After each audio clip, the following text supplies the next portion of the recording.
ends. I laughed. Sure, but I thought maybe we could talk a little more before it ends. I wanted to talk to you about some things. Dean gave me a slightly suspicious look. It doesn't sound too good. What things? No, it's good, I said quickly. It's just you've done so much for me. If it wasn't for you, I don't know where I'd be right now, but I can promise you it wouldn't be a good place. I can't thank you enough. He squeezed my hand. You don't need to thank me, beautiful. I'm happy I could be there for you. That's what mates do. I know, and that's what I'd like to talk to you about. Hopefully somewhere more private. I'm pretty sure I saw at least Brooke spying on us from a window. We both laughed. Yeah, she and others think I'm going to screw this up somehow. He rolled his eyes and sighed dramatically. No one believes in me. I do, I told him seriously. Let's go find some place to talk without an audience. Lead the way, beautiful 2223. So Dean said as we sat down on one of the couches in the small room. What is it exactly you want to talk about? He sounded almost nervous. I laughed quietly to myself. He was nervous. Dean had nothing to be nervous about. Well, I told you I really appreciate what you've been doing for me since I arrived, and well, I wanted to let you know that I am ready to accept you as my mate. I told him, then quickly added, and I understand if you aren't. We don't really know much about each other, so it's okay if you're not sure or if you're not ready. When he didn't say anything for a moment, my nerves ratcheted up, and I ran a head over my head. Maybe I was doing this wrong. Perhaps I misread things. When he finally asked, "You're kidding, right?" I stared back at him, not sure what he meant. He scooted over close to me, turning so he could face me. Nick, you're strong in so many ways, confident, caring, beautiful, and I was never unsure about being your mate. Really, I asked, kind of surprised. Not even a little bit. You can be honest. Not even a little bit, and I've always been honest. I knew as soon as I woke up with dried blood on my face that I didn't want to be with anyone else. I narrowed my eyes at him. You know how crazy that sounds, right? Yep, and I don't care. Look, Dean said and took my hands in his. You're amazing, and any guy would be lucky to have someone like you as their mate. To me, it was always if you wanted to be mine. I don't know if you noticed, but a lot of people find me annoying. Even my friends think I'm an idiot. They do not. Yeah, they do, Dean said with a shrug. It's always Dean, you're an idiot and such. They don't mean to insult me or anything, but it's what they think, and that's okay. Well, I don't believe you're an idiot. I mean, I may have said it teasing you, and that's all. A large smile spread across his face. I know, and that's what I still can't understand. Maybe you hit yourself in the head or something, he said. I shook my head at him, and with a slow breath, I let the words and the magic they both spill from me. I'm yours, Dean, do you accept me? Shock overtook his expression, and his jaw dropped. Again, he didn't say anything. Nick, or you? I nodded. Do you accept me? His shock turned to bewilderment. Yes, Nick, I accept you. I'm your. You don't have to say it, I told him. I want to. Plus, can't leave things like this half done, he said and winked at me. I'm yours, Nick, do you accept me? I hadn't imagined our conversation going quite like this. My heart pounded in my chest. Yes, Dean, I accept you. We both shuddered as the magic settled over us and cementing our bond. So that happened, Dean said, scooting closer to me. I laughed, still feeling nervous. It did? Regrets, he asked, leaning closer, and no, I said, feeling my heart race even faster. He closed the distance between us and our lips met. My eyes closed on their own, and I rested my hands against his chest. Dean wrapped his arms around me, pulling me closer so that I was almost sitting in his lap. What started out as a soft and almost hesitant kiss turned into something deeper and more passionate, I guess is the word. My heart raced even faster than I thought was possible. Dean's scent wrapped around me, his taste, like his scent, had a fresh citrus tang to it, and between the two I couldn't think, couldn't breathe, and strangely I didn't care. I wasn't sure how it happened or when, but next thing I knew I was laying on the couch with Dean on top of me, kissing my neck and his hands under my shirt. I stiffened and felt my face flush. Dean, I said, the nervousness returning. He made a soft rumble and nuzzled my neck. Dean, I insisted and pushed on his shoulder, worry joining the nervousness. Yeah, he asked, pulling away from me. He swore when he looked down at me. Dean got up from me and helped me sit up. I'm sorry, I kind of went with it, but I didn't mean God, I'm sorry, he said, sitting on the opposite end of the couch. His face was bright red. It's okay, I said, feeling better now that I was sitting. Are you sure? I didn't hurt you or anything, did I? Dean asked, glancing at me, but not meeting my eyes. Dean, I said, letting tone grow flat and unimpressed. If you hurt me, I would have kicked your ass all through this room. I'm fine, really. I'm just not ready to go, boom, that far. I could feel my own face warming up now. A hesitant grin spread across his lips, and he looked at me again, this time meeting my gaze. Yeah, I guess you would, and I didn't mean for it to go that far either. All I wanted to do was give you a kiss, like before. Maybe it was the fact of saying the words, or I don't know, but I just got lost in it, and we're mates, so. Sorry if I'm coming off like some prude, but you know all this is new to me, I said, a little embarrassed by it for some reason. He moved to sit next to me again. To be honest, it is for me too. What do you mean? You just told me you've dated before. He hunched his shoulders. Yeah, but I never, he said and shrugged. Seriously, but you flirt with everything. He gave me a lopsided grin. Flirt, yes. Kiss, maybe, and anything more, no, not once. Before I could stop myself, I blurted out, why not? I thought all guys strive to start putting notches in their bedposts, so to speak, as soon as they reached like 15. Again he shrugged, still looking a little bashful. They weren't you, he replied. I always thought to wait for my mate would show her, what she meant to me.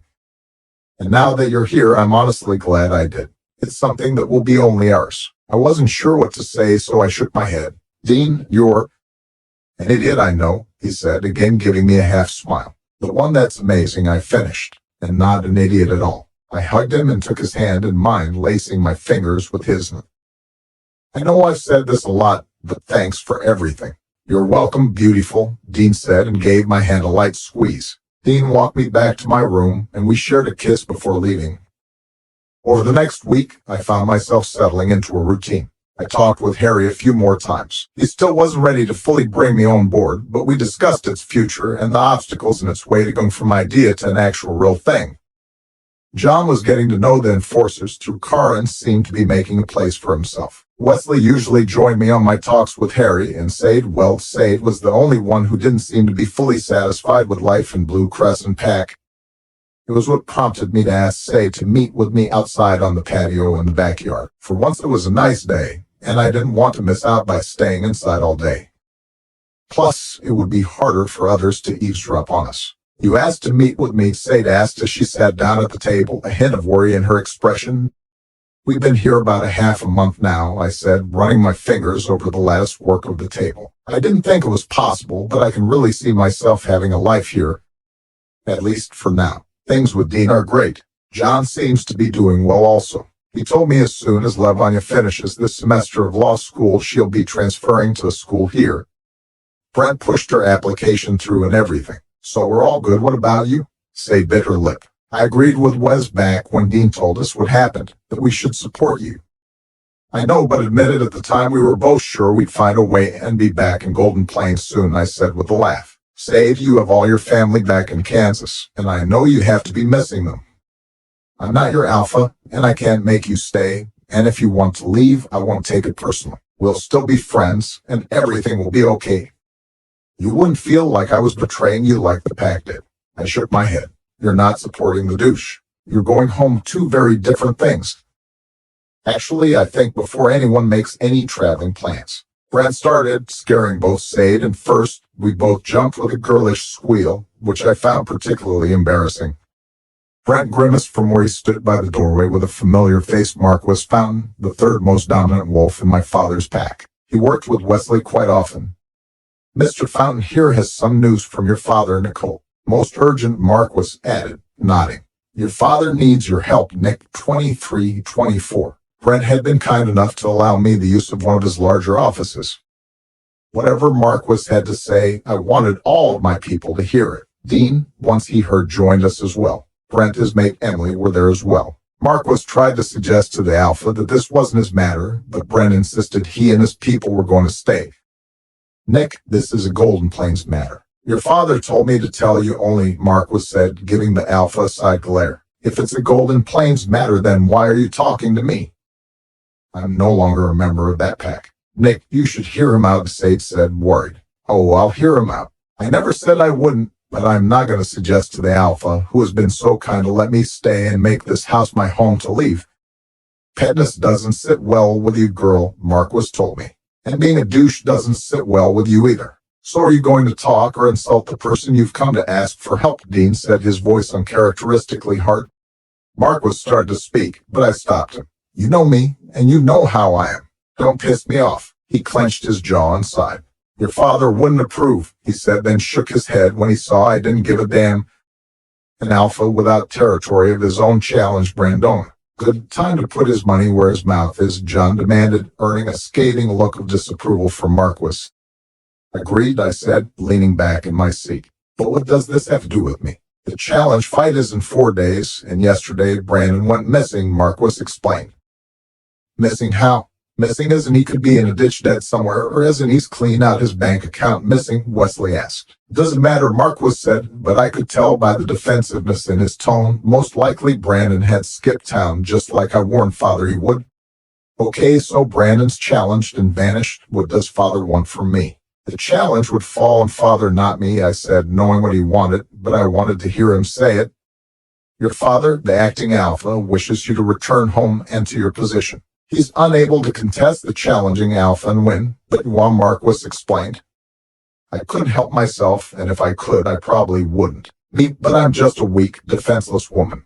My job is to give my mate plenty of strong sons. I could never be alpha, and I most certainly couldn't accept an alpha challenge. Nick, enough of the pettiness, Marquis said in a chastising tone. I get it. You're angry at your father. I don't blame you. Tough love is a hard pill to swallow. Tough love? Was he serious? But now your pack needs you, your father needs you. You're nothing here. It's time to come home and do what you were born to do, Marquis finished. Dean started to say something, but I stopped him with a hand on his arm. You don't know anything, Marquis. Not about me, my home, or what I'm here. My father requests my help after I good and well told him what Brandon would do.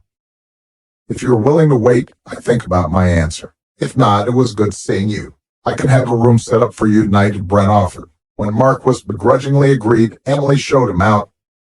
I figured he was going to ask as much. So what are you going to do? He asked once Marquis was gone. Thoughts, I said, looking at others, not sure what to think myself. Despite my words, my stomach twisted at the thought of where this would leave the Golden Plains pack, yet this was their doing. You shouldn't do it, John said. Your father is the one who caused this mess, and the pack allowed it to happen. You don't owe them anything. But this is our home, our pack, Sade said. Maybe yours, but not mine. They turned their back on Nick. John snapped at her. Careful, Wesley warned him. Look, Nick, I know they shoved you off to the side, but we don't know anything about this alpha. Our friends and family could be in danger here. Nothing wrong with going down there and checking out the situation. Everything is wrong with it. How can you not see that? John argued. Before Wesley or Sade could reply, I held up my hands to stop them. I didn't want someone to say something they'd regret later. Okay, got it. So, what are you going to do? Sade asked. I took a breath to answer, but Dean spoke up first. How about you guys give her time to breathe? This is kind of major, he said, then looked to his father. Brent nodded, and Dean took my hand, giving it a tug for me to follow him. She'll tell you tomorrow what she's going to do. Come on, Nick. Sade gave me a bewildered look while John nodded with a grin. Wesley nodded too. Good idea. Think on it. He led me out of the office and through the maze of halls. We stopped in the game room. You okay? Yeah, I said. Just, I don't know. What do you think I should do? It doesn't matter what I think, Nick. It doesn't matter what anyone thinks. It's all about what you want to do, what feels right to you. But what if I don't know what feels right? He sat on a bar stool and pulled me over to him. You know, but you just have to sort through all the mess in your head. He tapped my temple. Are you calling me a mess, Dean? Possibly, he said, obviously teasing. Nah, but there is a lot to consider, and I know how much the others matter to you.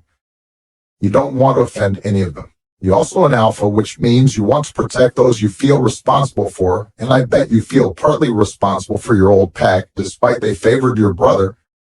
Do you have a degree in psychology too? I asked, teasing him